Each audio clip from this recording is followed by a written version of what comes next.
The Chiefs are back after a bye week. It's a Super Bowl rematch. Can the offense heat up against the Eagles? Let's talk about it. This is KC Sports Network, proudly presented by Emprise Bank. Welcome into a live edition of the KC Laboratory presented by Emprise Bank, member FDIC. It is a game preview. It feels like we've not done one of these in a while, Matthew. Yeah, that's usually what happens when you come off the bye week. You don't have a game to preview during the bye week, although we could have previewed our James Madison Dukes and their everlasting battle against the NCAA, which has shot them down, and now JMU is starting to sue. And I can keep doing this unless Craig wants to jump in and talk about the Chiefs. I can keep talking about JMU's long-lasting legal battle with the NCAA. So it's up to you guys. No, I think I'd rather talk about the best team in the AFC. I think that's what we should talk about. Not James Madison. Happens to be not James Madison. No, they're not. Listen, the way that they've escalated through the ranks, I mean, they want to join the NFL. Let's go ahead and move them up. Now they got to sit out the postseason. Yeah, are they allowed to get to the playoffs? That's the question. No, the NFL doesn't have stupid rules about adding teams to their league and preventing them from being in the postseason. So instead, we will talk about our beloved reigning Super Bowl champion Kansas City Chiefs. Do you know James Madison has an undefeated football and basketball team right now? I did not. I didn't know basketball even started. They're ranked. They beat Michigan State in the first game. Yeah, but it's basketball. Congratulations to our Dukes is all I'm going to say. Thanks, everybody that's hanging out. Really excited to be talking about a Super Bowl rematch. This is it's fun just to be talking about a game, period. Just like the fact that the Chiefs are back. Obviously, there's plenty of questions. We're excited to see the post-bye week version of the Kansas City Chiefs offense. And I think that's where we'll start today. And Andy Reid's historically been really good out of the bye. Historically, that's when he starts ramping up some of the younger players and starts giving them more opportunities, gives them that little, mid-season opportunity to kind of reset, get right, get things kind of, give them a chance to breathe, and then start really ramping up and leaning on them a little bit more. And I think it's not just rookies this year. I think role definitions are going to kind of start shaking themselves out a little bit. I think they might have started a little bit in, before the bye week too. Like we can evidence by, Sky Moore losing some snaps here, but just kind of curious before we got who do you want to see on the field for the Chiefs offense at the receiver position?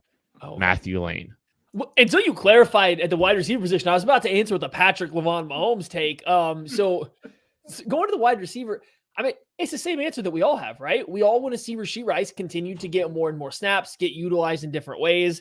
And at this point in time, Justin Watson's still wide receiver one the last time I checked. So he's got to be out there, whether or not that's, a super high ceiling, he's got to be out there. And then it seems like you're trying to dance around. Is it the veteran of the unit and Marquez Valdez-Scantling that you want out there? I see a lot of overlap with his usage, his play style, how he works to Justin Watson, and it just really hasn't quite come to fruition for the Chiefs. So what do you want to funnel that in? Do you want to get the youth of a Sky Moore out there? Do you want to get the threat of the ball in the hands of Kadarius Toney out there? I think they have a couple different ways they can go. And because of that, because all these guys, the speed of McCole Hardman, because all these guys are specialists, you're not going to get a solid 3 wide receivers that play the majority of the snaps because they need all of them for different things. I'm really got my eye on Kadarius Toney. I thought it was very telling the way that Andy Reid approached the press this week when he was doing his media availability, I believe on Monday. We had kind of joked. It's like, hey, listen, just come right out and say, we're saving KT. Come right out and say it. He got about as close to that as possible.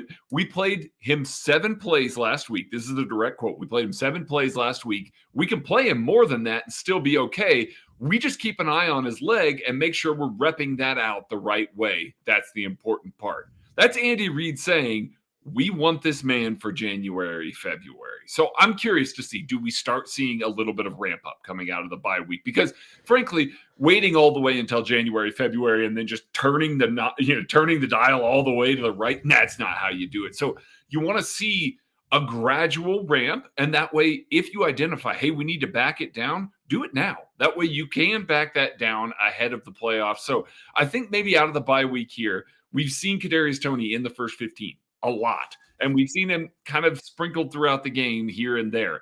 I think maybe this is the week out of the bye here where we see maybe a little bit more Kadarius Toney, a little bit more focal point in the offense. Maybe we see the offense look a little bit better, flow, move the ball a little bit better because he's able to convert some of those plays that, frankly, other guys on this team just can't with the ball in their hands. So on that frame, how do you want to see, where would you expect to see his usage go? Like, how do you want the Chiefs to use him more than what they already have? Well, go ahead, kid. Yeah. Because that actually kind of ties into what I was going to talk about here with a little bit. I don't believe that. I think in March and April, when we were fed some of the conversation around Kadarius Toney as wide receiver one, I think the Chiefs were planning on it. I think the Chiefs had things in mind for how they wanted to get Kadarius Toney further involved. They talked about how they believed he could do more down the field. They talked about how he could do more as a route runner. I don't think that was lip service. I think they believed it. It's just injuries and, maybe a little bit of what we've kind of seen, just inconsistencies in his performance to this point have kind of led to where we're at in the Kadarius Toney situation. So I think that there is more plans for him, and him not getting an entire, training camp probably gets in. I think they're going to try to utilize him or try to find out if they can utilize him more as a more traditional receiver. And I think they're going to find out soon. And like I said, like to Craig's point, I don't think it's just all of a sudden in January, he's going to start running digs and comebacks and fades and posts, whatever. I think you'll start to see that integrated a little bit more and him utilized in those opportunities a little bit more. And I think it happens like this week. Like, I think this is the turning point where you're going to start seeing him getting involved a little bit more, as a traditional receiver. So I think it's more than that. Yeah, I'll play the other side. I know I'd play this. I let me see it. I mean, before I can even remotely say it's going to happen, let me see it, a little bit, because we haven't the most seen Maddie it with the answer Chiefs. But we haven't seen it with the Chiefs. We haven't seen it with the Giants. We haven't seen it with the Gators. Why are we going to see it now after the bye week of his next year in the it's just for me. I'm not saying it can't happen. He clearly has all the movement skills in the world to run any route you could ask him to. It's just there seems to be a disconnect with Kadarius Toney and how to use those elite, top of the line movement skills into running routes on time, reading leverage to get open as an NFL or just a wide receiver in general. So I just got to start seeing it before I'm ready for it. The Chiefs haven't done it through 9 games. I don't think that if he could do it, they would just not be doing it. I think there's clearly a reason he hasn't been out there. They're not just saying, oh, you can run all these routes really well, but we're not going to have you do it. His limited routes would have the digs, would have posts. They would have go routes in his 15 snaps that he's getting, I think, if they thought he was doing it well. So it's just, I'm not saying it's not going to happen. I got to start seeing it before I'm going to even, start to really consider that that's an option for them going down the stretch. Personally, for me, I think your jump for the wide receiver positions, the other two young guys, and Rashee Rice starting to figure out how to get open versus man coverage more. Like right now, 70% of his production is coming on curls, slants, and digs. That's what he's running. Those are his 3 routes. They are all short to intermediate in breaking routes. The majority of them are coming from the slot. I think you might start seeing him, and we've seen it. His route tree's expanded. His usage is expanded. He just hasn't been as efficient in those reps. I think that's the area of the lowest hanging fruit for the wide receiver position to improve, is him getting more efficient on these other routes, because we've already seen him be effective at some wide receiver-esque things. Now it's going to be expand, and then also in Sky Moore. That one also feels like a little bit of a long shot, but they do seem to trust him. They do put him out there to play wide receiver, like a legitimate wide receiver spot. I think you're going to continue to see that. Maybe they try to force feed him more looks than they did to start the year to see if they can kind of jumpstart the whole wagon. Yeah, I do think that if you see a serious uptick in the wide receiver usage and production, that it's going to come from those two guys. My Kadarius Toney takes is I'm fine with him just getting the manufactured touches because, frankly, after that first 15, we don't see as many of those. Like, we just don't see, kind of the layups. Go get a bucket. Go get the offense 6 yards on an easy play. And I think that KT can do that. It's just he's off the field after the first 15, and they are having to rely on Rashee Rice, Sky Moore, Justin Watson, MVS, and that group so far has been a little bit lacking outside of Rashee Rice's, recent increase. I do want to see how they use Rashee Rice, though. Like, I really am curious if he's going to come out. We're going to see him a lot more on the boundary. I know that, he started the season primarily in the slot, has gotten a lot more boundary reps as the season's gone along. Do we see him start to match up with a Darius Slay and a James Bradbury on the outside a lot more? Is that where they see, hey, we can take advantage of these guys a little bit by running him out there, by putting him in those positions? I think that's really, I'm with Maddie here. I think that's really where the big increase comes from. If there's one to come from the wide receivers in the second half of the year, I just want to see maybe a few more of those easy layups. Try and scheme some of those from this offense. That way you're not constantly in 2nd and 9. Get yourself some more 2nd and 3s to where you can feel a little bit more comfortable with where you are as an offense and stay ahead of the sticks rather than it just feeling like you're pulling teeth all game long. And Maddie, I talked a little bit about it, the film when we did on the KCSN Discord. Access to that when you subscribe to the KCSN Substack. You get to be part of a pretty cool Chiefs community. We do film breakdowns and stuff over there too. But just, there's been some predictability in some of their play calling. Like the second Broncos game, it definitely felt like they were holding on to some stuff and just trying to do a Andy Reid get by without the A call sheet game. And they were running a lot of simple stuff. They were running a lot of predictable plays that they've run, a lot of their basic staples, things that we see them run a couple times every single year, trying to generate some easy completions, trying to generate and get some of these guys involved.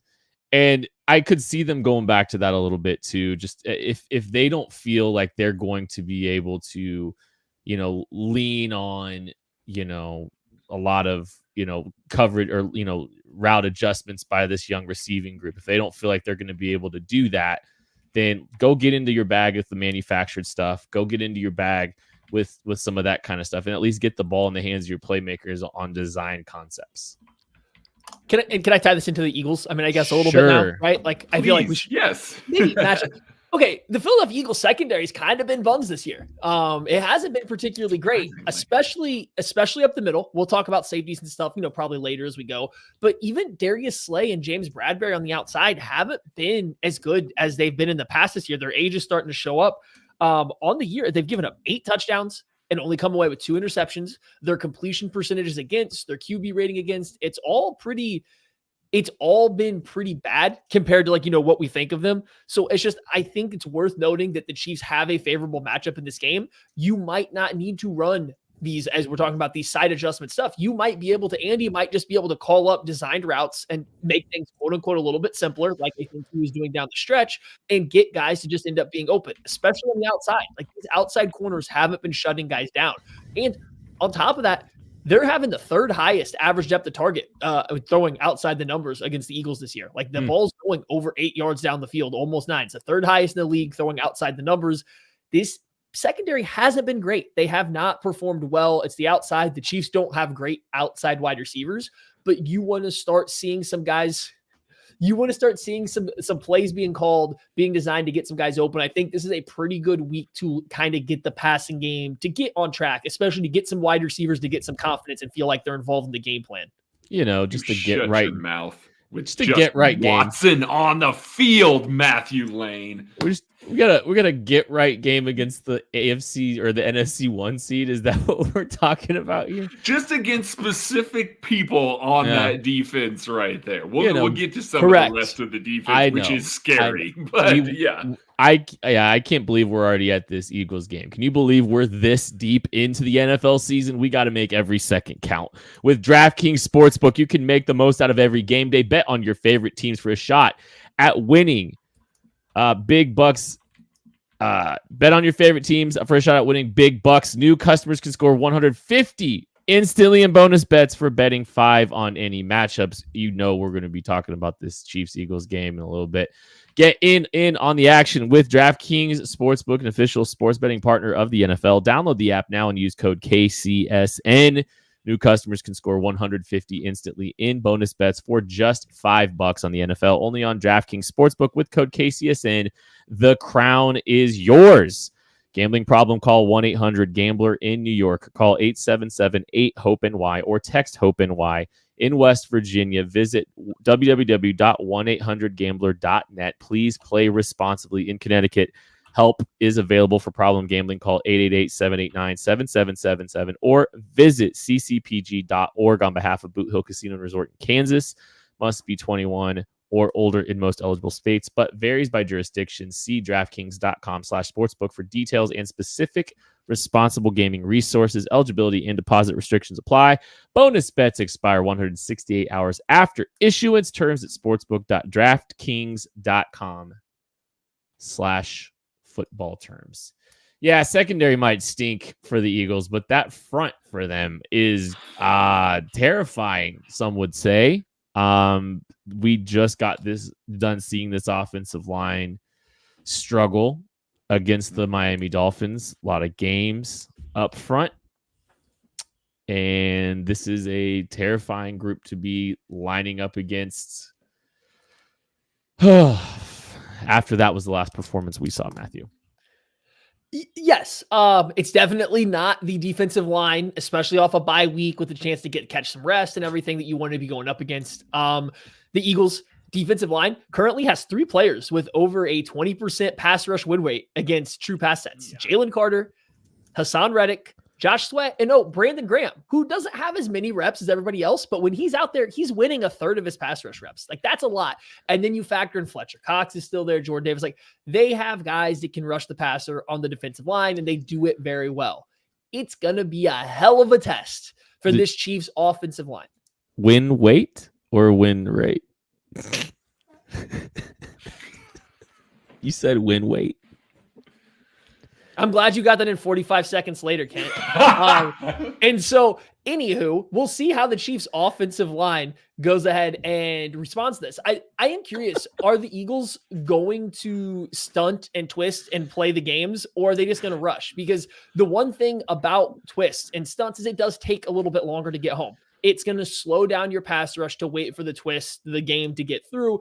And so if the coverage unit can hold up in the back end, like the Dolphins could, that makes a lot of sense. We just talked about it, though. This Eagles secondary isn't near as good as the Dolphins. We talked about the corners being a little bit of a weakness on the outside. The safeties and linebackers are significantly worse. That's the weak point of them in coverage. So they might not have the same time on the back end to allow all the twists and games as much as the Dolphins did. So it's just something to keep an eye on for how the Chiefs offensive line might be able to get away from the twisting and stunting game a little bit.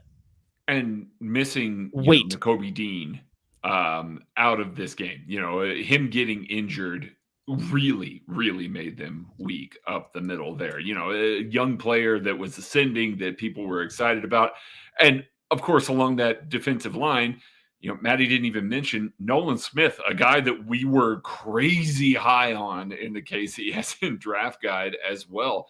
They can just throw wave after wave of players at this offensive line. And unfortunately, there are some really bad matchups for the Chiefs offensive tackles. Like, there just are. Jawan Taylor hasn't been as smooth or, as fluid up the arc as we saw him last year in Jacksonville. Certainly has something to do with the fact that he's not allowed to kind of live on that line, that he was in Jacksonville. And so that's in his head. And Donovan Smith is just not the type of player. Like, this is a bad matchup for a guy like for Donovan Smith. Josh Sweat, Hassan Reddick are going to get pressure in this game, period. They don't have to run games. They don't have to run that extra stuff. They will, don't get me wrong, but they don't have to get pressure in this game.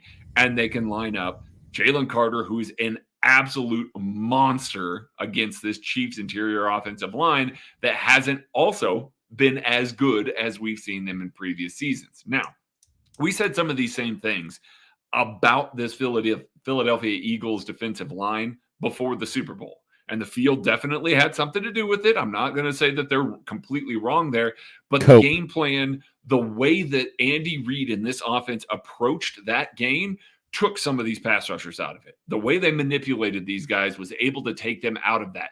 Andy Reid didn't forget how to do that. Andy Reid is going to keep Patrick Mahomes as upright as possible. This is an NFC team.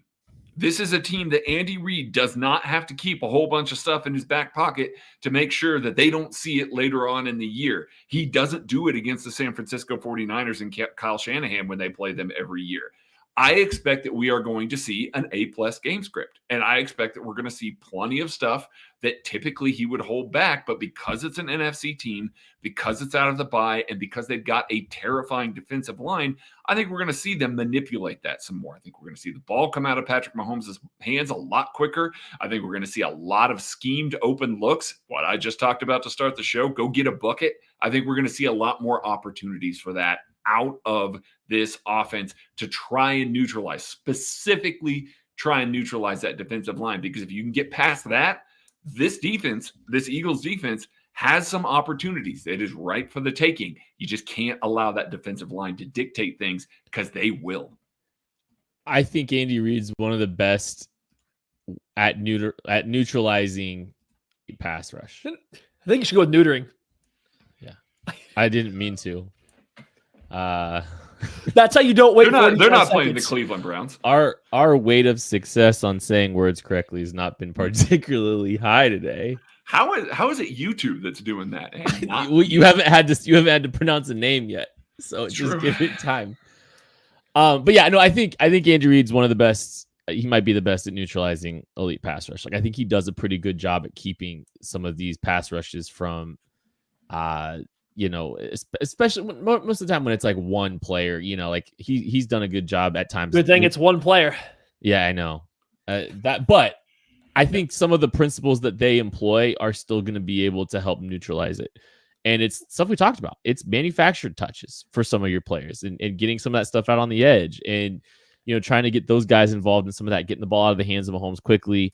I think that's a way that you can kind of help slow that down and try to generate some offense. Just various, it's diversification of how you move the football and just really, it's not throwing the kitchen sink, but it's throwing a lot of different things out there. So I think that's a path to success just to kind of slow that down. Are there anything else on offense that you're burning to get off your chest before we move on, Matthew? Yeah, we can make it quick, I guess, because I think there'll be a lot to talk side here too. So I'm going to try to make this a little bit fast and get through this without wasting any time. But first, before I do get to that point, the Chiefs probably don't want to run the ball that much this game. Eagles run defense, very good. Chiefs running offense, very inefficient. Will they try to keep things, balanced? Sure. I just don't know if I would go into this game expecting the Chiefs to really rely on the run game. I wasn't planning on talking about it much, and I don't want to get out of here without at least mentioning it. This just doesn't seem like the right week to really try to get into it. Sometimes that's where Andy Reid leans into it, so we'll see. The big thing, though, is the middle of the field. We talked about the spine being a weakness for this Eagles defense a lot. The last 3 games that they've played, or 3 out of their last 4 games, they have allowed over 70% completion percentage between the numbers. And for 150 plus yards, Dak Prescott to Sam Howell, and then even Zach Wilson mustered 133 yards over the middle of the field on over 70% completion.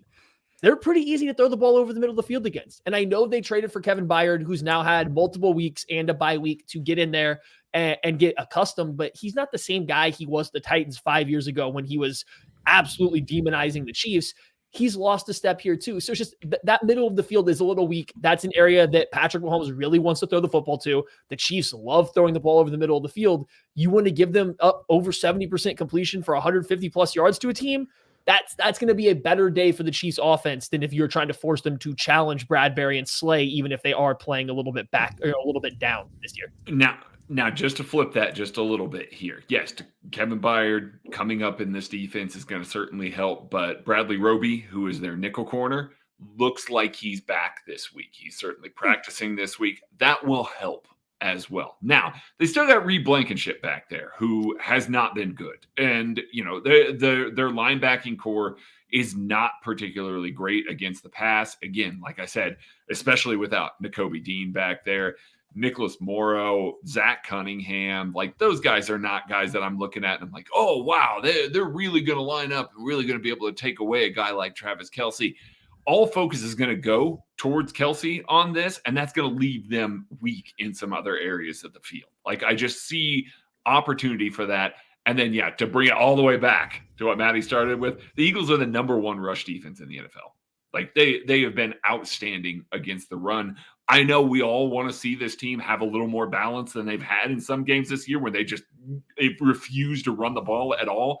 This is not one of those that I'm looking at them trying to go back the other way and get to a 50-50.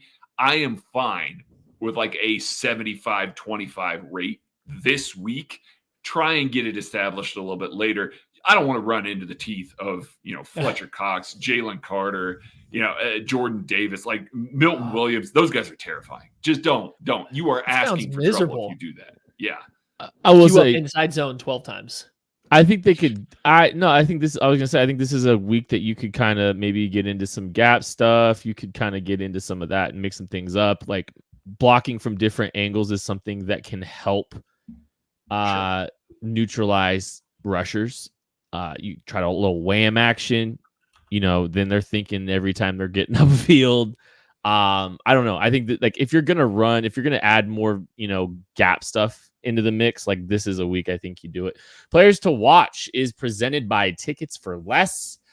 Go to Tickets for Less. Promo code KCSN will get you the best guaranteed discount available on the site. Make sure you're taking advantage of that. Again, Tickets for Less, promo code KCSN for your Chiefs tickets. Craig, who is your player to watch on offense? My player to watch is Trey Smith. Trey Smith has been arguably the best interior offensive lineman for the Chiefs over the past 3-4 weeks.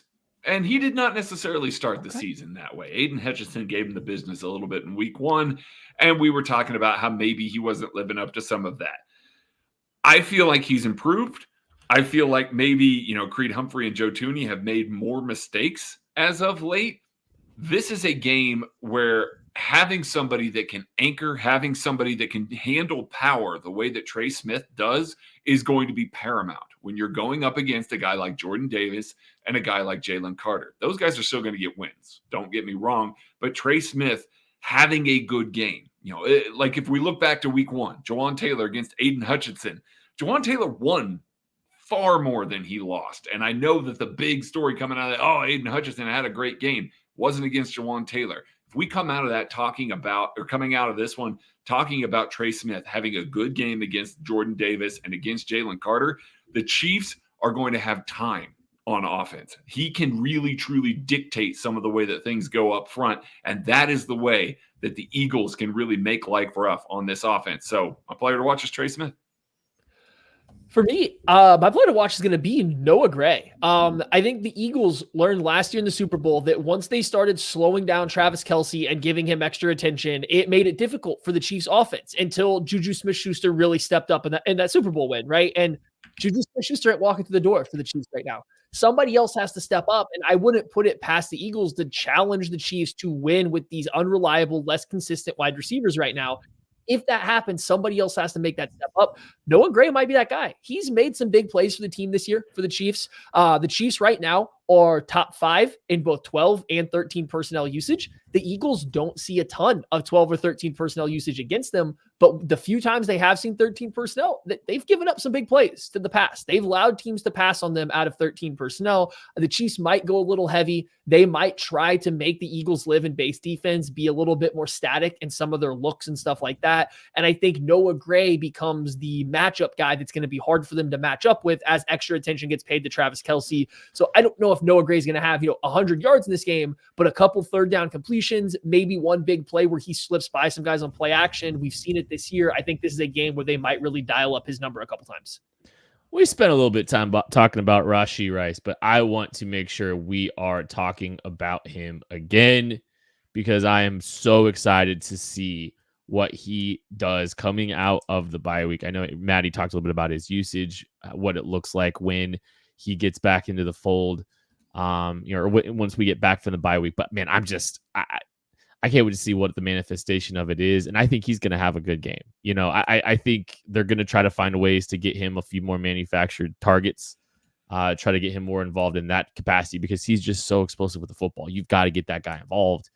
but also just, I think in a traditional sense, I think that, he's going to, kind of find some ways to get involved, within the confines and within the structure of the offense. We need to talk a little bit about some DraftKings props that we like on this game, because I've got one. I know, like, Rashee Rice's is 42.5. I like that one. But I've also got another one. But Maddie, give me your DraftKings prop for this game. Oh, I mean, I mentioned it, and it's going to kind of go against what I just said, but it doesn't matter because he's that guy. I think Travis Kelce, coming off a bye week, sitting there listening to everybody talking about how he's not paying attention to football, he's doing all this other stuff. He's got some, the girlfriend's parents, his parents in the crowd. We know this guy likes to get up for big games. This is where he comes alive. Here we are, Monday Night Football against his brother. All the family members, all the moms and dads are in the crowd watching to see what he does. I think he has a big game. We also talked about it. This Eagles don't have a good middle of their defense. Even if they want to double team them or throw extra guys at them, this isn't the Miami Dolphins where have a bunch of coverage linebackers and multiple good safeties and one of the best nickel corners in the NFL. This team is not equipped to take away Travis Kelce. So I am taking the over on Travis Kelce receiving yards, which is 75.5. It's been a while since we've got there. It's been a few weeks. Teams have been taking him away.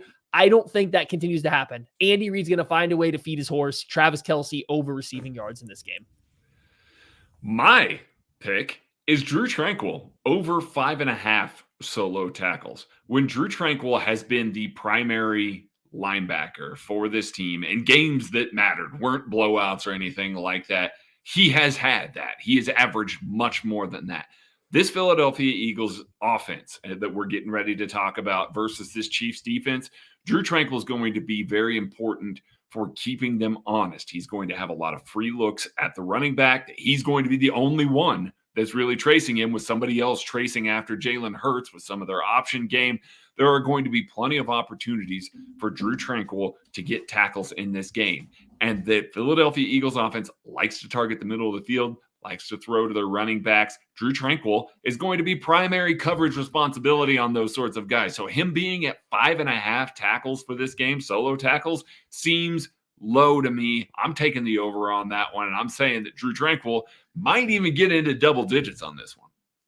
I think the Sky Moore line has been very tricky for people to try to navigate, and it's quite low coming out of the bye week. Sky Moore's receiving yards is 15.5 this week.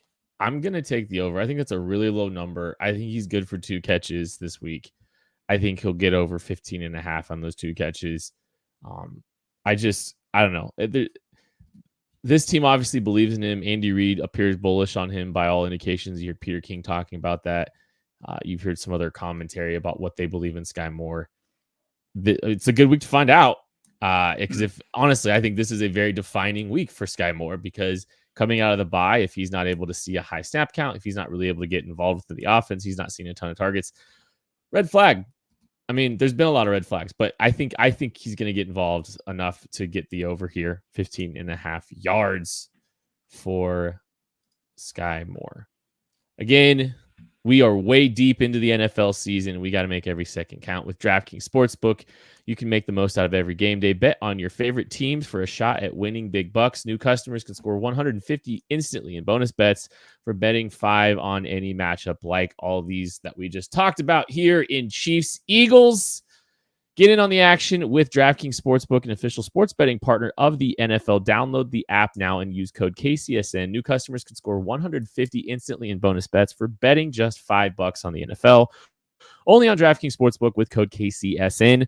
The crown is yours. Gambling problem? Call 1-800-GAMBLER in New York. Call 877-8-HOPE-NY or text HOPE-NY in West Virginia. Visit www.1800gambler.net. Please play responsibly. In Connecticut, help is available for problem gambling. Call 888-789-7777 or visit ccpg.org.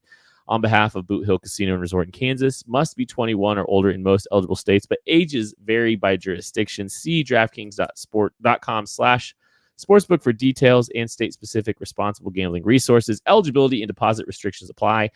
Bonus bets expire 168 hours after issuance. Terms at sportsbook.draftkings.com/football terms. All right, time to talk about defense. Can I start this off real quick? Please do. Ooh, this would be good. The last time we talked about Chiefs Eagles, I made some comments about Jalen Hurts that I wasn't all the way in. Wasn't buying it entirely. That's kind. That's a kind way of putting how you handle go check that. the receipts. You guys have. I will say this. The joke you guys. So here's the thing. Where's this going? I'm gonna give him his flowers. I'm gonna give him his flowers in a minute. I will say this. These Reverse guys, psychology. Go back and listen to the Jalen Hurts takes. Do not try to act like I slandered his good name or anything like that. I like Jalen Hurts. Did. Just stop it. He likes him the human, that's for sure. You guys are. I think it's interesting to walk back the Jalen Hurts takes this year and have them as of last year. I think it's a little interesting to be like, oh, last year this clear-cut MVP candidate sucks, but this year when he's objectively playing worse, I'm gonna take it all back and say he's pretty good. It's timing. First off, how dare you?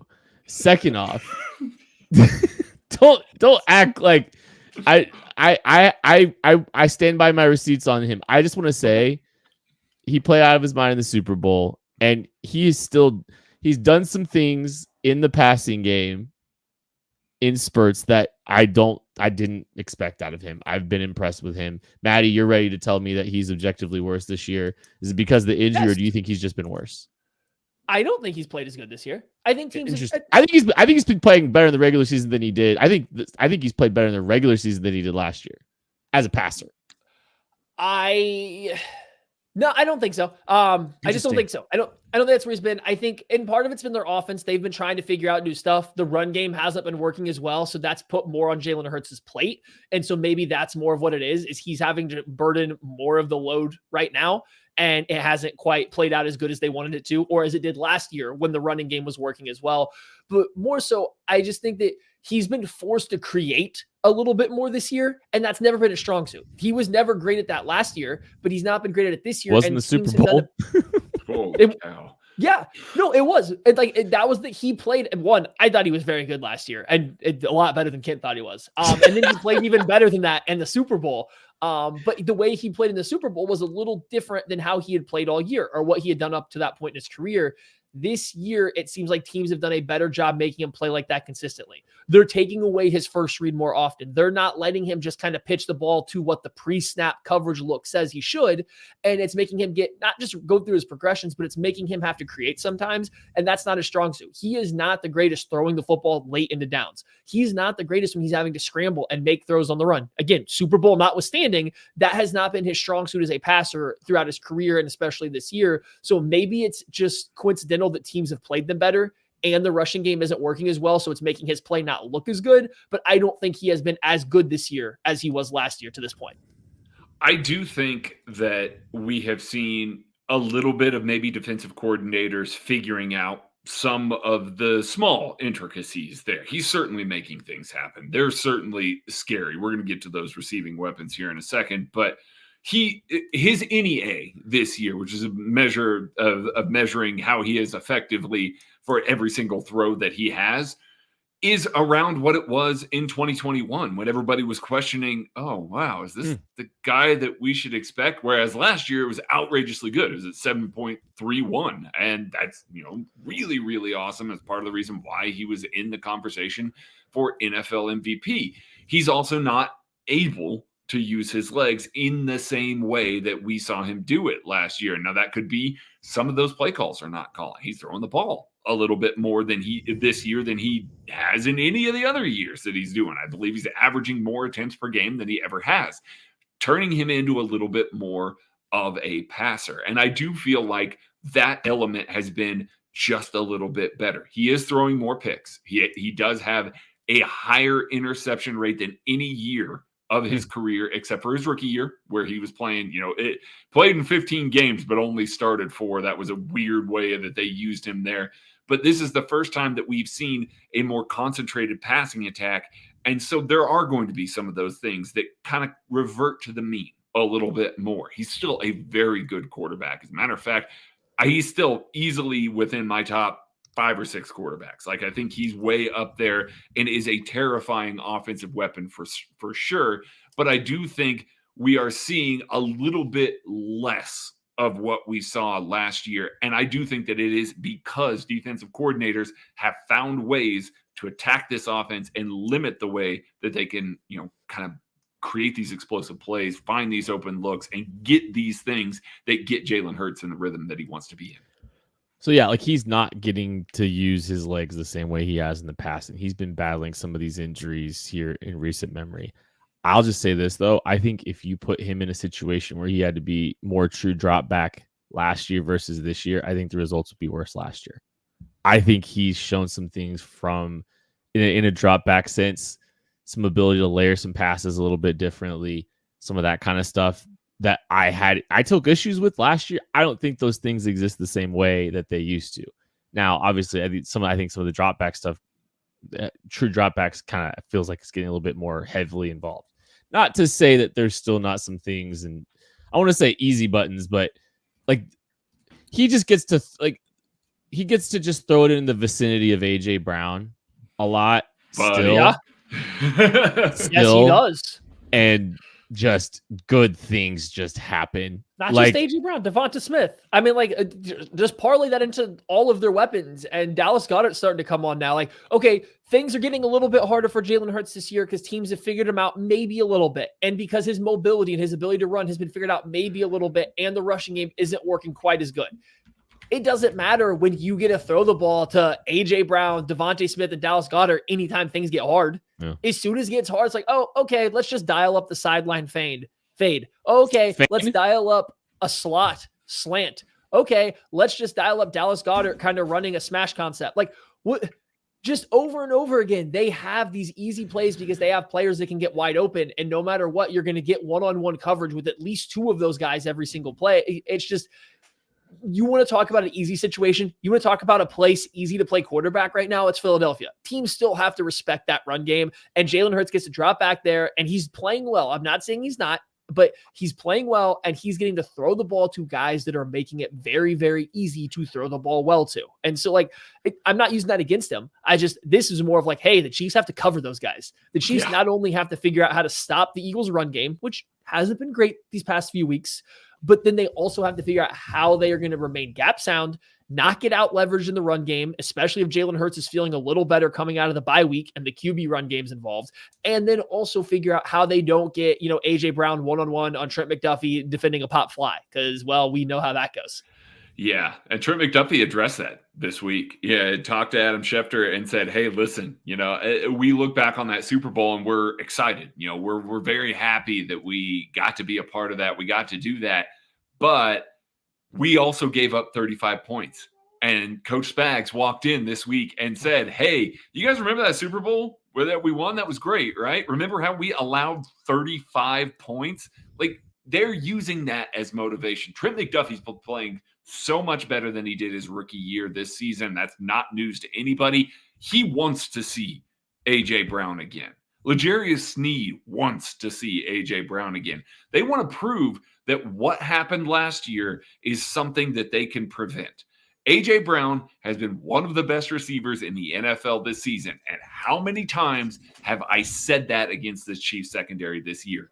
It has been a lot. It has been 5 times that they will now have played a receiver within the top 10 of the NFL in yards this year. Excuse me. Woo! Getting worked up here. But he wants this. They all want this opportunity to show that they can stand up, that they can defend the passing game in a way that we have not seen this Kansas City Chiefs defense do in a long time. They did it against Tyreek Hill. They did it against Justin Jefferson. A.J. Brown is just another guy here in this series of playing against elite receivers that they've got to stand up and shut down. One more thing before I get out of here and let Kent go after this. Dallas Goedert had surgery this week or over the bye week on a fractured forearm. They did not put him on IR because they don't think he'll miss 4 games. I think it's highly likely. Did not practice on Thursday. I think it's highly likely that he does not play in this game. That is massive if he can't go there, because Grant Calcaterra, we'll see if he comes back there, but he's not the same level of weapon as a Dallas Goedert. Neither is Jack Stoll. Neither is Alberto. These guys are not going to take over a game in a way that Dallas Goedert can.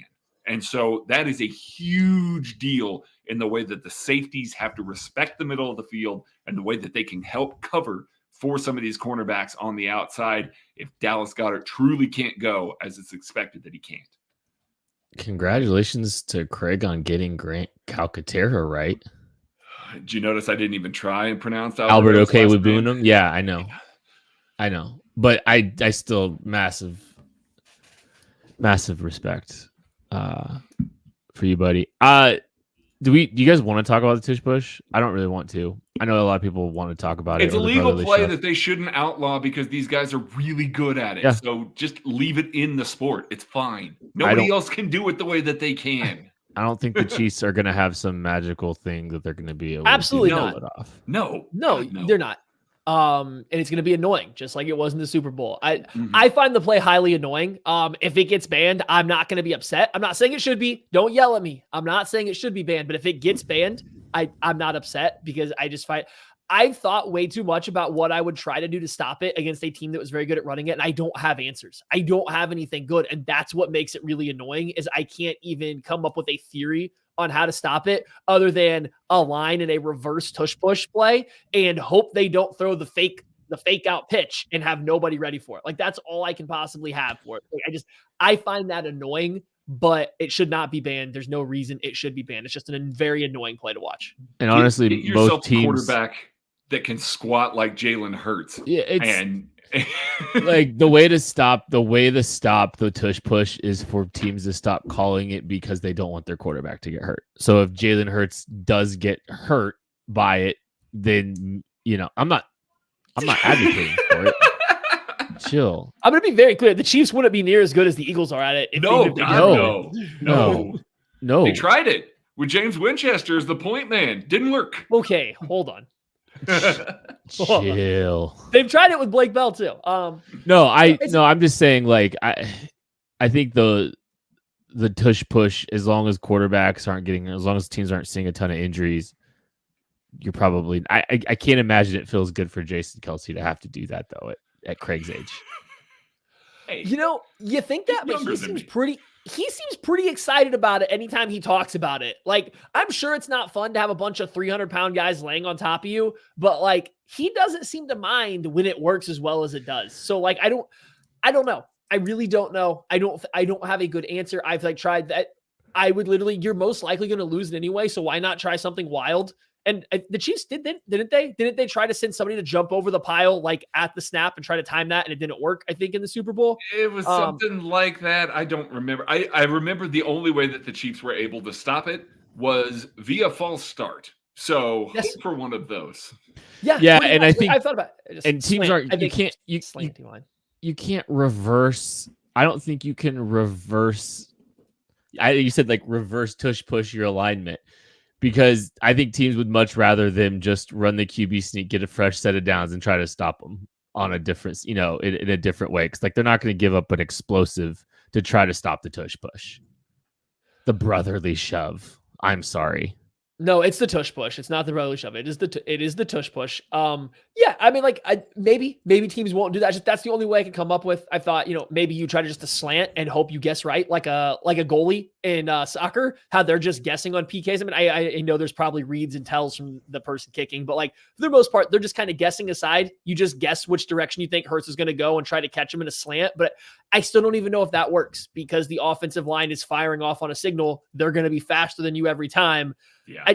I don't have an answer. So it makes it one of the most annoying plays in football for somebody that wants to understand why things are working, how you want to stop it down. This works because they know the snap and they're really good at it and practice it a lot, and the other team doesn't. And so it's just an annoying play. The other way to stop that, keep them in 3rd and longs.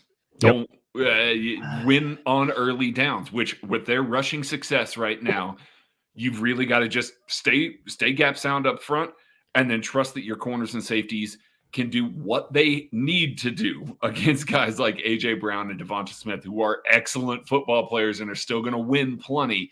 But if you can do that, get him into 3rd and longs, because making Jalen Hurts a drop back passer against everything that Steve Spagnuolo is going to dial up, because he does not like the fact that they scored 35 points against him, means that you're going to have a lot more success. So just don't allow them to get in those sorts of situations. Yes. Easy. Just don't allow them to get in the 3rd and 7. Don't allow yardage. Well, I think there's 3. There's something to be said about like, how do you keep them out of 3rd and 3, but how do you play, like, it's not impossible, but like just trying to keep them from getting into a 4th and 1. Like, do you adjust your calls to try to say, okay, like let's have to, 3rd and 7, you've got to play it different. You can't let 1st and 10 is 1st and 7 every single time. Like everything is, when you get to 2nd down, it's like 2nd and 5. Like you can't treat it like even a 2nd and 10. Like you have to play like if it's inside. Yeah, if it gets to 3rd, it's not even 1 yard though. I mean, you have to mind, it's not even 1st and 9. It's 1st and like 7. If they get to 3rd and 3, they're going to run it twice. I mean, like that's all it's going to be. So it's just it makes it very difficult. It's good for them. We had non-tush push stuff. Blitzing Jalen Hurts is still effective when teams can do it. Like, it's still pretty effective. He holds the ball a little bit. He starts to scramble. Again, it goes back to changing the picture on him, making things start to get a little bit dicier and making him have to kind of hold it. So, like, when he's blitzed, his completion percentage drops down. His time to throw actually goes up just a little bit when he's blitzed. And he has 7 touchdowns, but 5 interceptions. So it kind of becomes a little bit more of a big play hunter when the blitz is coming, and he will be willing to make mistakes. And if that blitz gets pressure, which the Chiefs have been excellent on, Kent and I kind of did a little bit on the film room that he was referencing earlier. What Spags is doing with his blitz game right now is diabolical. And I think the Eagles and Jason Kelce in particular are good enough that they will sort out some of the protection stuff better, that every single time a DB blitzes, it won't be a free rusher like it was against Miami, and it won't be an unseen free rusher like it was against Miami. But I do think that the Chiefs will be able to find ways to get guys home. And if Hurts under pressure, Hurts being blitzed is something that isn't as good. That is when he does start to, show a little bit of his cracks of maybe not being the most elite passer that he can be. So I got to look for another big Spags game in that regard. Yeah. Jalen Hurts holds the ball on average for 3 seconds, a drop back. It is one of the highest times to throw in the league. And I mean, when you've got that offensive line in front of you, and you've got guys like A.J. Brown and Devonta Smith who are going to get open, just give them a little bit of time. It's going to happen. You're going to structure your offense around some of that. So, yeah, it's got to be about either winning with the blitz, a big Chris Jones game. That would be great to see out of the bye here. He's a guy that can dictate that. A big Charles Omenihu game. George Karlaftis continuing his torrid form. There are avenues for this defense to still win up front against this. It's not like that. This Eagles offense is good. It's great. Like, it really is legitimately good, but it's not something that this defense, God, it's so good to say this. It's not something this defense can't handle. And they have handled it. They've been up to the task for almost every single game this season. So, yeah, I'm looking at this Eagles offense. I'm like, yeah, I see all the ways that they can win. I see all the avenues to success, but I've said that multiple times this season so far, and Steve Spagnuolo and this Chiefs defense have answered the bell every single time. I just expect it again. Spags in his bag. Players to watch on the defensive side of the ball, presented by Tickets for Less. Promo code KCSN gets you the best guaranteed discounts on Tickets for Less. Again, promo code KCSN, best guaranteed discounts on your Chiefs tickets that you probably are trying to get to go to this incredible Monday night football game. Craig, who's your player to watch? L'Jarius Sneed. It's LJ. He's been following around number 1 receivers all season long. Like, we know that. And we know that he had a lot that was said towards him after that game. There were a lot of conversations. A.J. Brown had a lot to say. A.J. Brown's going to be very up for this game because he wants to show that Super Bowl was a fluke. LJ is also going to be super up for this game, so much so that Trent McDuffie tweeted a tweet with A.J. Brown's face on it, and then it got deleted shortly afterwards. They've got a game plan. to try and nullify A.J. Brown, and LJ is going to be a big part of that. So I'm expecting that he's going to come out. He's going to be up for a massive game against another top wide receiver one style player, and he's going to show up and he's going to handle business because that's what he does. A.J. Brown's going to get his still, but L'Jarius Sneed's going to come up and he's going to pop him in the mouth the way that he did against Justin Jefferson, and we're going to see this dogfight. I am not going to be surprised if there are personal foul penalties between the two of these, because there's going to be a lot of bad blood about midway through this game. So I'm expecting this for LJ. So much coping by the Eagles too, all offseason. It's going to be hilarious. We'll talk about it in a second. Anyways. Oh, rant's coming out. It's a twofer for me. I'll be quick because I want to hear rant. Joshua Williams and Jalen Watson. Whoever's playing opposite of Sneed is the guy that I got my eyes on because, well, A.J. Brown, Devontae Smith, both really good. If you're going to give help to A.J. Brown, if he's going to get some extra help his way, that's going to leave a lot of one-on-one coverage to the other side. You are going to have to hope those guys can hold up. And, well, we have seen Devontae Smith with the Eagles want to get him involved is really darn good at football. And I'm really afraid of Jalen Hurts throwing the ball outside the numbers to Devontae Smith downfield because he's been, well, those guys have been exceptional at doing that. It's not where I would say the Chiefs' defensive strong suit is. It's actually over the middle of the field, an area where Jalen Hurts throws about half as often as he throws outside the numbers. So not necessarily the best matchup across from L'Jarius Sneed, just when you consider the talent and where the Eagles like to attack.